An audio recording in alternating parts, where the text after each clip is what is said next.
Hello, and welcome to the Art of Online Marketing live show. My name is Denise Allison, and I help you grow your business with social media and live video. So today we have another guest on our show, and her name is Kate Bonycastle. So for 15 plus years, Kate has been taking the agony out of business writing for the writer and the reader. So she does ad copy, web copy, sales copy, conversion copy, and content. She said her favorite clients are already good writers who want to dial it up so they can reach more people and make the world kinder, more inclusive, and purpose driven. And she works with clients all across Canada and now the world. So welcome, Kate. Hello. Hey, Denise. All right, Kate. So tell us a little bit how you got into copywriting. Um, it's been a long path, starting with a philosophy degree for my undergrad, um, and lots of writing for lots of advertising and public relations after that. I think the real push when I think about it is just I was not a great communicator as a kid. I had all these ideas and they never made it out of my mouth.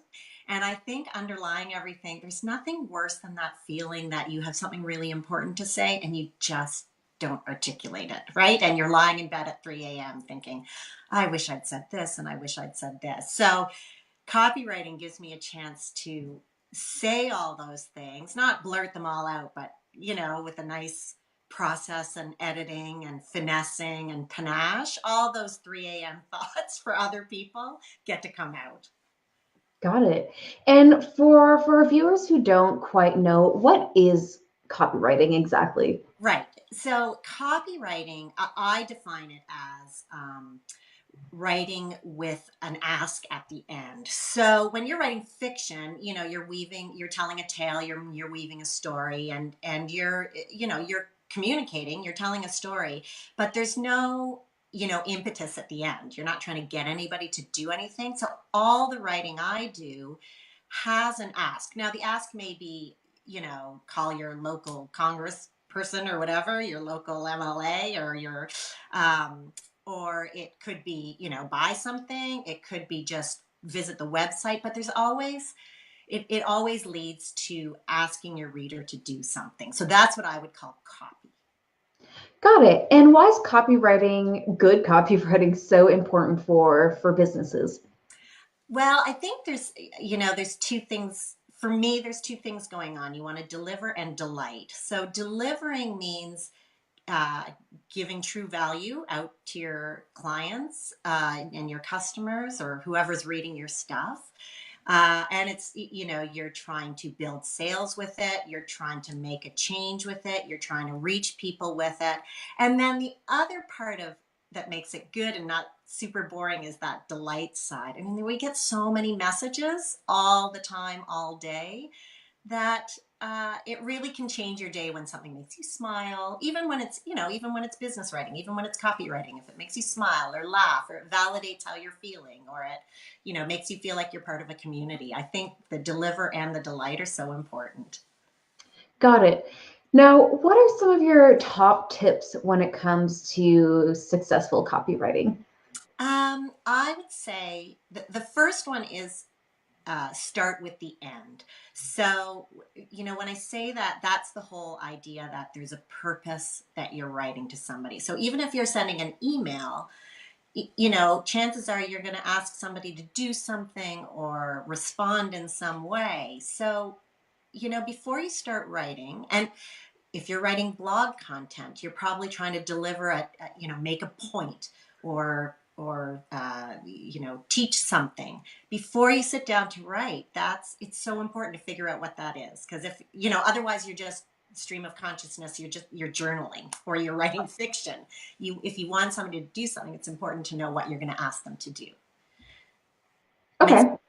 Yeah. Okay. Any other tips? Yeah, I would also say, well, I talked about sort of that deliver and delight, or as I call it, content and charisma. There's a difference between what you want to say and how you want to say it. And Got it. again, if it can be hard to write when you're trying to mesh the two together, when you're trying to write really well, but also write really effectively. So, you know, if you can think about those as two different things, start with the content, what you're trying to say, and get really clear on what you want to say.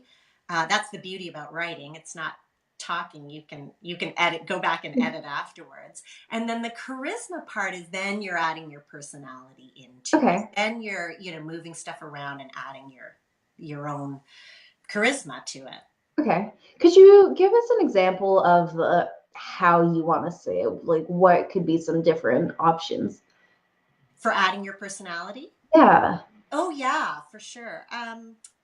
Just want to make sure I've so um, so one of the things I've talked about is dialing up your personality. Like it's not like people are boring or they're great writers. You can layer your personality on top, and I think that's what you're talking about. So I would say, think about the adjectives you're using. I use super as an adverb a lot. So I'll say somebody's super committed or I'm super excited. That's how I talk. I Got it. wouldn't write like that for everybody, but for me, that's how I talk. And look at the adjectives you're using. Like if you use the word awesome or if you use the word fabulous, like people have their own little idiosyncrasies.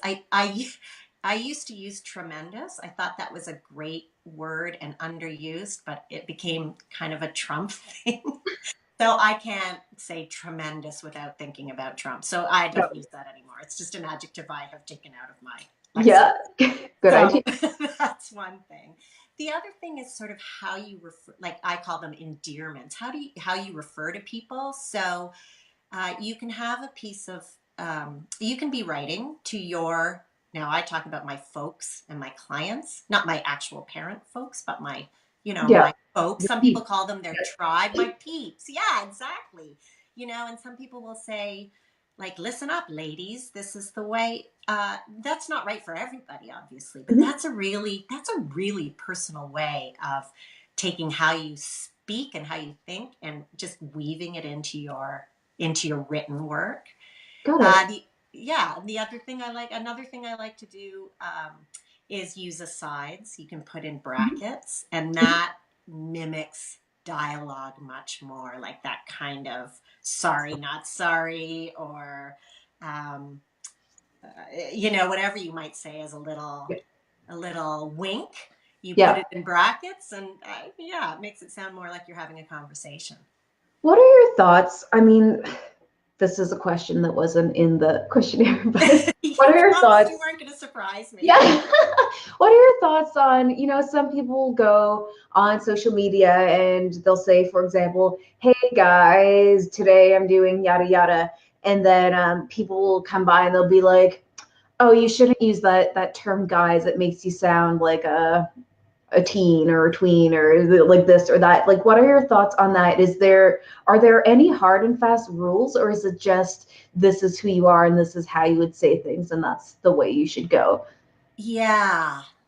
I mean, I like writing that mimics the way you talk. So if Mhm. that is a natural thing for you to say, it shouldn't rub anybody the wrong way. Like if they know you, that should sound right.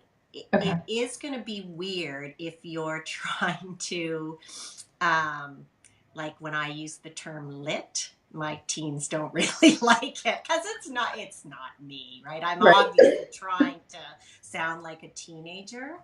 Um, I guess you read it out loud, and if it interrupts or if it's jarring, then it's not authentic and it's not right. I would argue though that people are in general are too formal in their right, and loosening up is a good way to go. So I don't know how often somebody calls you out for using hey guys. I would think that swinging in the other direction and being super stuffy Dear is, sir slash madam. yeah, yeah, to whom it may concern. I don't Yeah. think that's going to get you very far, especially on social media. I mean, that's why social media is so much even more like a dialogue, right? It's really, it should be casual. It's social. Got it. All right. So on that note, what are some of the mistakes you see people make when it comes to copywriting? Yeah. I think I so two they can go either way. Some people overwrite, so they go on and on and on, and it's often what they're doing is writing the same thing just in different ways. So, and I'm talking about something longer than a post, probably. I'm Mhm. talking like a longer blog or an email. There's so many great ways to say things, and they're not wrong. And web copy too, I see this a lot. People want to make a point, and this is what I'm talking about, the content. So they have a point they want to make, and then Mhm. they say it like 4 different times, and they're all beautiful ways, but sometimes it's redundant. You just have to cut it out. You can shorten your copy. If you're an overwriter, you can shorten your copy. Just like, what am I really saying in this sentence? And is that the same thing I'd try to say in this sentence? Just using different words. You can cut out all that redundancy. Other people are like underwriters, and they don't want to share, and they're really reserved in their writing, and they need to open up a bit, use a few more metaphors, put some personality into it. Like, they're strict and formal, and they've learned the academic way of writing, and they don't want to, it's just really, it's tight, and I just want people to loosen up more. So I can also, I also help. So I help people who've written too much, and then other people who are like, oh, it's a blank page, I don't even know what to say. You know what I Mhm. mean? Got it. Yeah. What about, you mentioned when you're having someone proofread some of your content? What happens there? Yes. Um, I do I do see a lot of people say, my mom was a sixth grade English teacher, so I got her to read my stuff and she cleaned it up. Or my husband, I got my husband to read all my web copy, and he thinks I should say this, this, and this, which, is fine. The difference with copy, I think, then, obviously academic writing or fiction, is you are asking somebody to do something. So it's really important to get inside that person's head. Got So it. if you are, trying to really change a sixth grade teacher's point of view, not change, but, reach out and connect with a sixth grade teacher, then yes, your sixth grade teacher, retired, your mom is the right person to do that. The problem is, the husbands and moms and brothers and are not like trained to get into your customer's mind, or trained to really understand your client's pain or problem or thought process, and Mhm. where they are. So, you know, editing is about more than like grammar and making sure your tenses align. It's about Right. putting yourself in that person's shoes and saying, okay, you're writing to the audience. Is that going to make sense to your audience? Is that going to resonate with them? Is that going to connect with them? Is that going to make them feel safe? Is it, all that stuff? And um, so, again, unless you're giving all that background, when you've got a website and you're trying to introduce your business, unless your mother, your brother, your significant other really gets who you're talking to and why you do what you do and what you're trying to tell them, and where their headspace is, Mhm. they'll fix the grammar, but the other stuff, the clarity and the personality and the charisma, and that's not really being looked at really carefully. Yeah, absolutely. And I mean, there's some value to having someone read over your stuff because you probably have some typos, like different versus difference. But it doesn't mean that I want to be recommended, oh, this should be whom, because I Yes, would never say right. that. Right. Or they'll cut out, they'll follow the strict rules, which are, you don't start a sentence with a preposition. Like, don't Mhm. start. And I also want to say, I do that all the time, because that's like, that really gets somebody's attention, because it's not a standard grammatical rules. So sometimes breaking the rules works better for you than Got following it. the rules. So Got it. you need it to be edited by a non-rule follower. Yeah. In my experience, I found that whenever I am hosting a workshop or working with a client, it's my husband said I should do this or shouldn't do this, or and so my rule that I give is just don't. don't listen to your Don't, husband. don't listen to your husband. Yeah, that's an excellent Yeah. rule. My husband said I shouldn't post this post about introducing myself and stuff. So I was like, no. Right. So again, like the the reason for that is because, and we, is your husband your ideal client? Is that who you're writing to? Are you writing to a world of your husbands? Probably, probably not. And I work with a lot of women entrepreneurs who are also serving other women, and there's just a connection that, well, now I'm not saying all men, but maybe, the man you're married to or your whatever, your partner is just not in that headspace. Actually, it doesn't, gender and sex is irrelevant. It's are they feeling the pain that your Yeah, client's feeling, and do they exactly. need your solution? If they're Mhm. not thinking like, I have this problem and I need this solution, then yeah, you're right.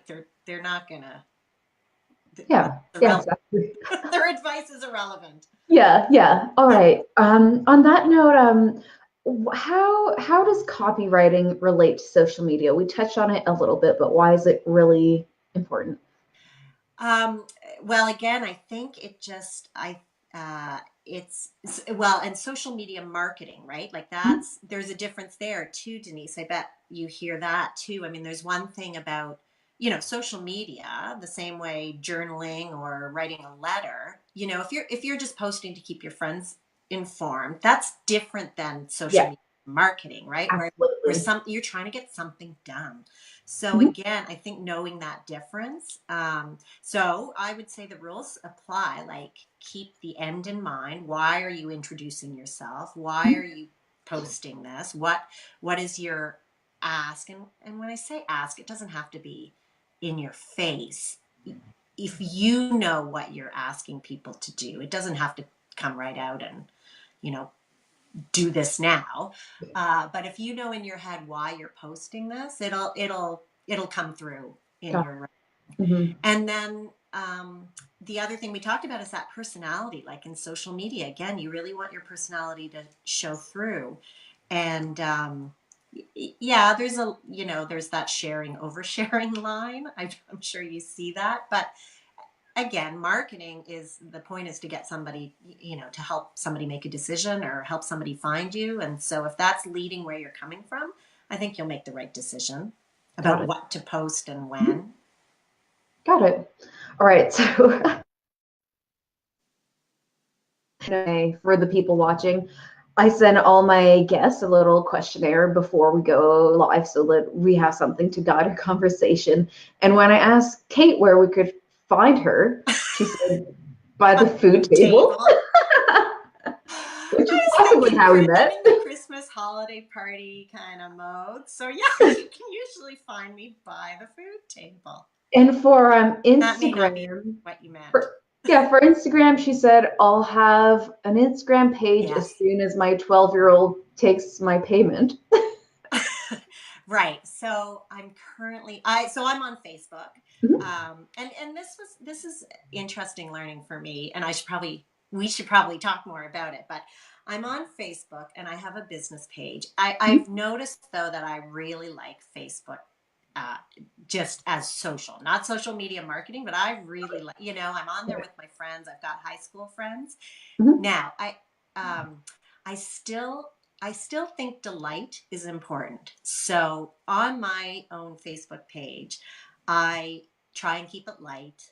I if I'm even when I'm ranting, I'm trying to keep it light and humorous. I often share my parenting fails because I feel that that will make other parents feel much, much better about themselves. So I have no problem failing on social media. I have noticed that a lot of my clients are on Instagram, so that would make sense to me that the more helpful and resource driven and marketing driven stuff, I've just noticed the real. And have you seen that migration over to Instagram for businesses? I haven't seen quite a migration Right. at this point. I think that people are still on Facebook, but Instagram is growing very quickly, and as you said, your clients are showing up there. A lot of my clients are there. So I wouldn't do a complete switch at this point personally for me. But if your ideal clients are there, it's a great place to be. It's a growing place. There's over 1 billion people on Instagram, and it's a great platform. So it's definitely a place to consider for a lot of businesses. Oh, that's great. Okay, good. So again, I'm not on it and I don't know how to use it. So depending on what, depending on what my 12-year-old tells me about, about video and about how it can be used and the whole stories and following and stuff like that. I want a nice lesson over Christmas, and then I think I might start showing up. Got it. The plan is to start showing up there in January. Are you paying your 12-year-old in money or Xboxes or what? I'll have to, yeah, we're still negotiating. Oh, got it. Yeah, in video games, it might be might be money. All right. So where can we find out more about you online? Online. Well, you can, I am on Facebook. I am on LinkedIn. And I do have a website, which is Kate Bonycastle, because people spell Bonnie all sorts of different ways. So katebcastle.ca. Yeah, so I've got a pretty robust website there. Got the it. challenge is always staying current, right? Yeah. The challenge is keep putting it out there. Of course. All right, Kate, thank you so much for being with us here today and sharing your top tips on copywriting. And thank you everyone for joining us. And I'll see you all next week for another episode of The Art of Online Marketing.